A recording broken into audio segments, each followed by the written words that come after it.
Hello, it's Briar. Welcome back. Today, I want to talk to you about starting Nano late and some tips and tricks and things that might help you if you're starting late like me, or if you've merely got off to a good start and then fallen off the wagon and you need some tips and tricks to help pick up that word count if you want to hit the 50K.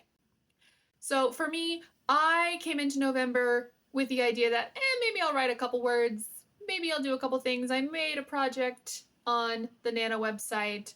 I set the standard 50K goal, but I wasn't thinking I was actually going to spend that much time writing fiction because I was going to be working on my Nano meta video project here on YouTube instead.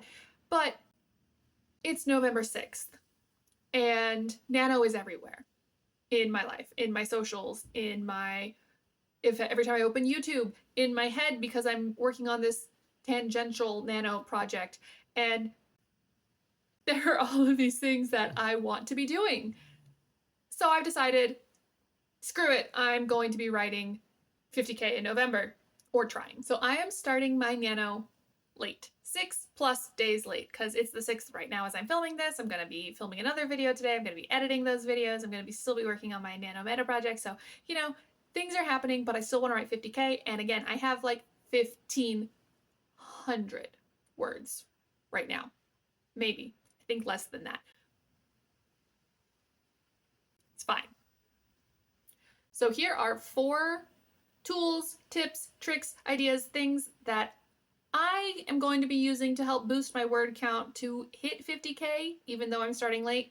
And maybe they will help you also if you're struggling to get that word count, whether you're starting late like I am, or you're just hitting a slump and you need some ideas to boost that daily word count. All right, tool number 1 to use to get you into a write more words kind of Zen mode, kind of mood, is writing sprints. Now, I personally am not so great at doing my own writing sprints, like setting a timer and going for myself. I did not start off being able to just do that. So my recommendation is join a YouTube stream, find one that was a previous stream and replay it, join a Twitch stream. There's so many writers, so many great YouTubers and streamers who set productivity sprints. They don't have to be writing sprints. They could be reading sprints if you have some booktubers that you like. Find somebody whose personality you jive with and hop onto their stream and follow along and write during those blocks, because they'll give you 20 minutes to write and then some conversation and a break. 20 minutes to write and then some conversation and a break, or however long they do their sprints for. Alternatively, you can grab a timer. Set a timer for yourself, however long you like to write. For me, I like to write for 15 to 20 minute segments. The 30-minute timer is for work and the 60-minute timer is for work, because I cannot write for that long and be productive. That's not what works for me. It might work for you. The point is, you set a timer, and as soon as that timer starts, you're writing. And you don't stop writing until the timer stops. Whether that means you are going off on a tangent, mentioned later, or you are whatever it is that you're doing, if you're just typing the words, I don't know what to write, until you start asking yourself questions and moving through that block, you don't stop writing until the timer goes off. And that will bump your word count. So timers and writing sprints is combined to be tool number 1. Again, I'm going to put some links to some great people from YouTube and Twitch who stream regularly, who have all kinds of great writing sprints. A lot of AuthoTubers are doing even more for the month of NaNoWriMo. So literally you can type in NaNoWriMo into the YouTube search bar, filter by live videos, and you'll find someone writing most of the time, from my experience.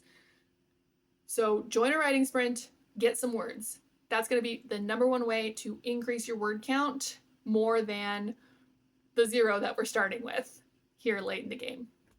Tool number 2 is to use stream of consciousness. So by that I mean, whether you're writing in first person, third person, second person, take a scene that you have an idea for and write through your character's thought process through that entire thing. Now, I write in first person, so I'm supposedly in my character's head for the scene that I am rewriting in stream of consciousness.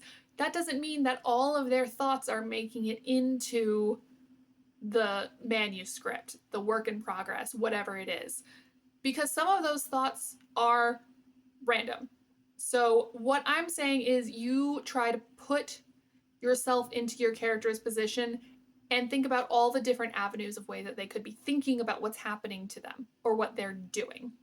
So, like, while I'm filming this, I'm thinking about how annoying it is that there's somebody outside who's decided to rev their motorcycle repeatedly while I'm filming this, and I've had to redo this take like 6 times.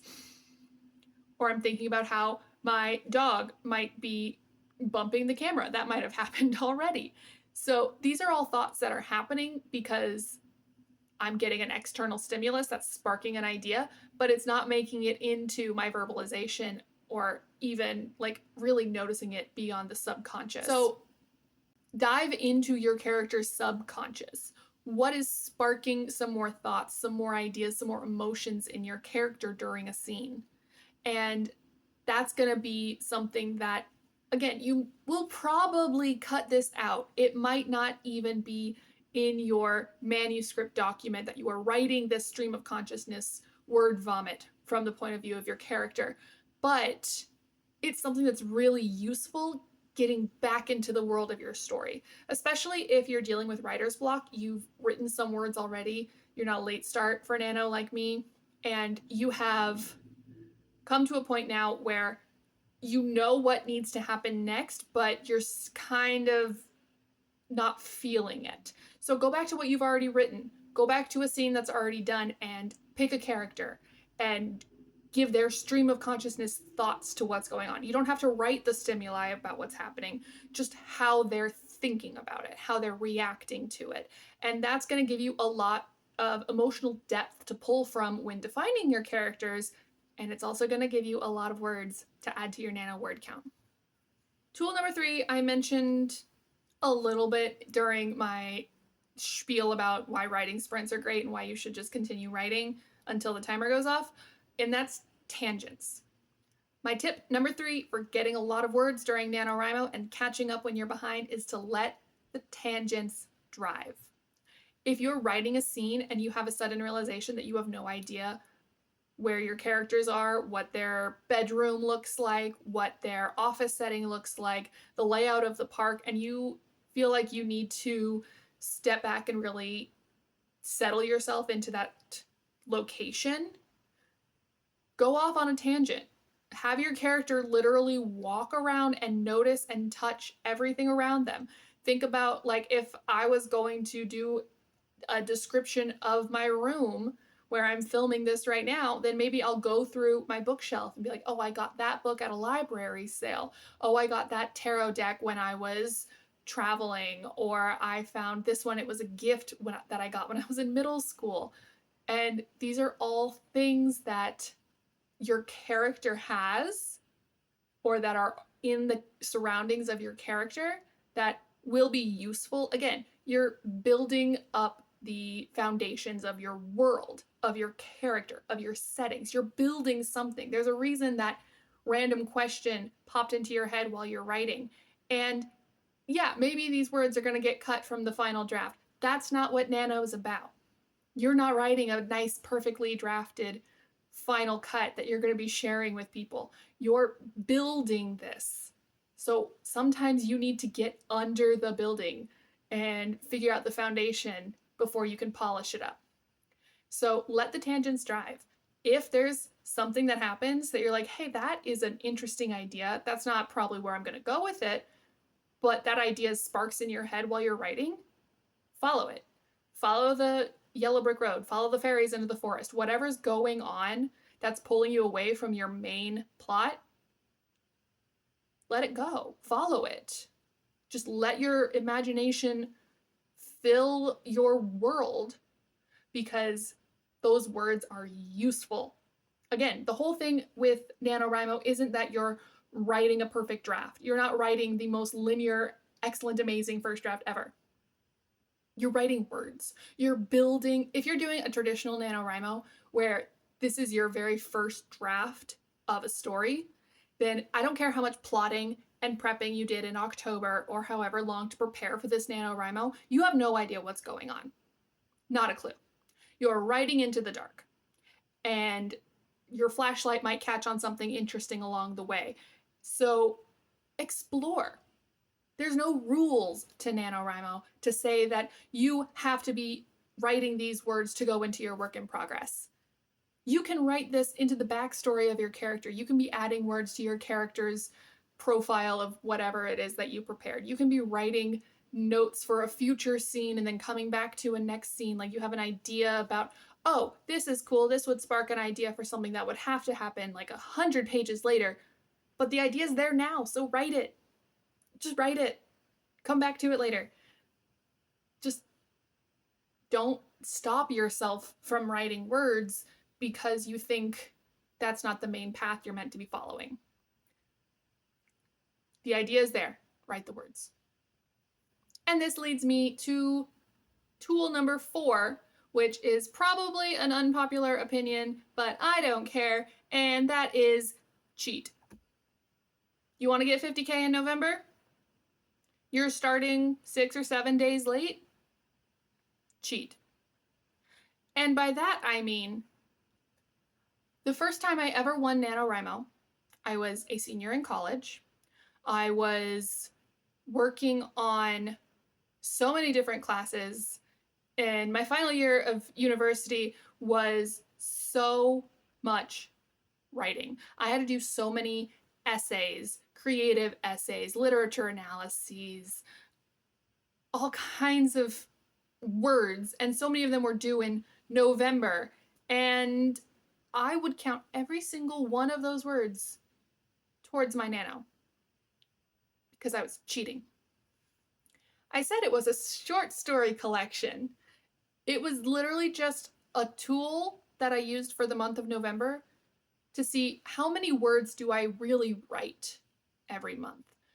And it was sort of a data collection method more so than a write a 50,000 word novel in a month. It was a way for me to see, well, I do all of this writing already. Why can't it count towards my word count for NaNoWriMo? It's not like you're cutting and pasting everything into a verification machine on the Nano website that's going to tell you, yes, you wrote 50,000 words of whatever project it is that you're supposed to be writing for NaNoWriMo. If you have to write a ton of emails for work, count those words. If you are a student and you're writing so many midterms in the month of November, count those words. If you are writing all this backstory that your tangents have taken you on that you know is not going to make it into the final cut of your novel, count those words. Because this experience, if you're starting Nano late and you want to hit that 50K and you've never done it before, I mean, this is really for people who have never done it before. If you think you can't win NaNoWriMo because you've never done it, look at all the writing that you do in a month. Because I guarantee you, if you're a writer, if you have a goal of finishing NaNoWriMo, you probably write a lot more every day than you think you do. Put all those words together, count them up, copy and paste it into a trash document that you will delete after this month, and track how many words you write in a month. And use that to win NaNoWriMo. Because once you have that first win under your belt, next year's easier. And the next year is easier. And then you'll be able to build something and build your self-confidence that, yeah, I can write 50K in a month.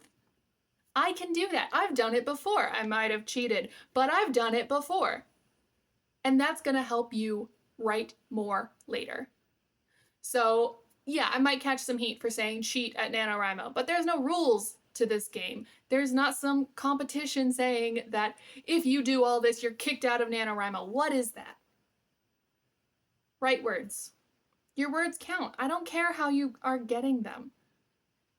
As long as you are writing them and you're not copying them from a book or something, like that's taking it a little too far with the cheating. Sorry. But count all of the words that you write in November. Because It's a stepping stone. It's a tool. It's like in teaching, it's like scaffolding where you have a bit of support your first time and you slowly take those supports away until you can do it by yourself. So if this year you've never won Nano before and you're determined to do it this year, cheat, because you'll win. And then next year, you'll want to win better.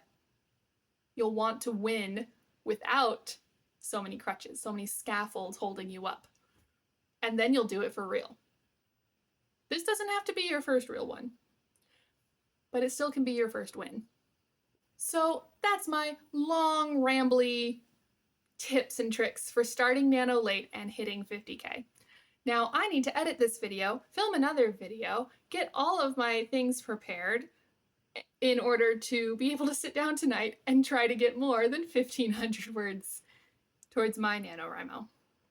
So I'm wishing you all the best of luck. Let me know if any of this is helpful to you, and if you're starting Nano late, what tools are you using to help you move forward?